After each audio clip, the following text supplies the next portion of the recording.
Sci-Fi Night Studios presents War of Cyrus. 1. The Blizzard. Beldak was close to death. He had been close to death only a few times in his life, but surely he was close this time. He felt his muscles locking up from the icy cold of the blizzard. A storm no one could have predicted so late in the season. The wind howled in his ears as he pushed against it, forcing his body to keep moving, despite its intense protest. He couldn't possibly have very much further to go. However, he couldn't check the hastily drawn map he had made, as his hands had lost all movements an hour ago. He should theoretically be only a mile away from Pineview, his final destination.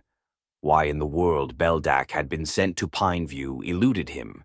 It was only a small little village on the outskirts of civilization. At that moment, his right leg chose to give out, and he fell face first into a bank of snow. He felt so tired. His mind was beginning to slur, his thoughts meandering to him as if they too had to trudge through this forsaken snow. Beldak forced himself to roll over, though the effort drained an immense portion of the little energy he had left, and then gazed at the night sky. This was it, he was going to die, and strangely that thought didn't bother him. Sure, that meant that he might not be able to accomplish Cyrus' mission, but he would have died honorably or whatever. Then all of a sudden a spike of fear gripped his heart. He didn't want to die, honorably or not. And with that thought, he managed to force himself onto his feet, take 2 more steps, and face-plant right back into the snow. To his terror, it no longer felt cold. Well, if he was going to die, might as well roll over so he could watch the snow fall and hate its existence. With one final effort, he rolled over, watching through blurry vision as the snow continued to come down quickly. His vision continued to blur until he thought he saw the familiar orange light of a flame. Delusions. Wonderful. With that, his vision went black. Beldak woke up to warmth. This wasn't how he had pictured death. He opened his eyes slowly. It appeared he was inside a small, square log cabin, sparsely furnished by a couple wooden chairs, a table in the center of the room, and a straw bed in the corner. A roaring fire burned almost cheerfully in its stone fireplace. He sat up and gazed outside through what appeared to be the only window in the entire cabin. The snow was continuing to fall, blowing aggressively against the window. Beldak stood up slowly and walked slowly over to the fireplace. It would only take a few moments for his entire body to fully heal. A side effect of his condition. He needed to get back outside and complete Cyrus' mission. Otherwise, Cyrus would win, with no one to stand in his way, and humanity would be lost. The door to the cabin was thrown open, the storm howling furiously as a figure took a couple steps into the room, heavy feet resounding on the wooden floor. They were covered by several layers of animal skins and wearing gloves. Their face was covered by some cloth, and their entire body was covered in snow.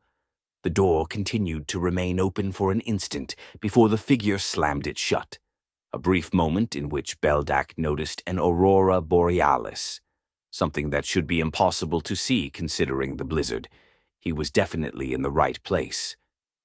"You're a very lucky man," the figure said, their voice deep and smooth.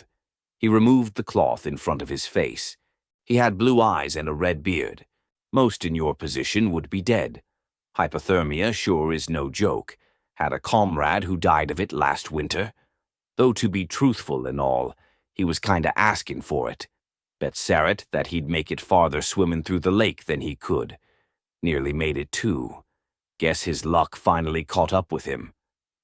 The figure walked over to the desk and opened a drawer underneath. Procuring a small loaf of bread, which Beldak mentally noted was a very odd place to keep food. The stranger threw the loaf to Beldak, which he accepted, slowly taking a bite of the stale bread.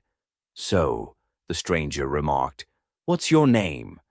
And what was so important that you had to nearly freeze to death?" Beldak swallowed and answered, My name is Beldak, and I'm looking for someone. Oh? And who might that be?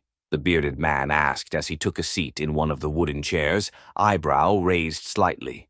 Beldak looked directly at the man, and his mind flashed to Lysera, the one who had sent him on this mission, her words echoing in his mind, "Find them," over and over and over again. His legs ached with exhaustion, protesting every movement, and his body begged for rest, but unfortunately the world had no time for that. He had to find them. He met the man's gaze, his voice hoarse yet resolute, as he confidently stated, "The future agents of Telesius, the ones who can save us all."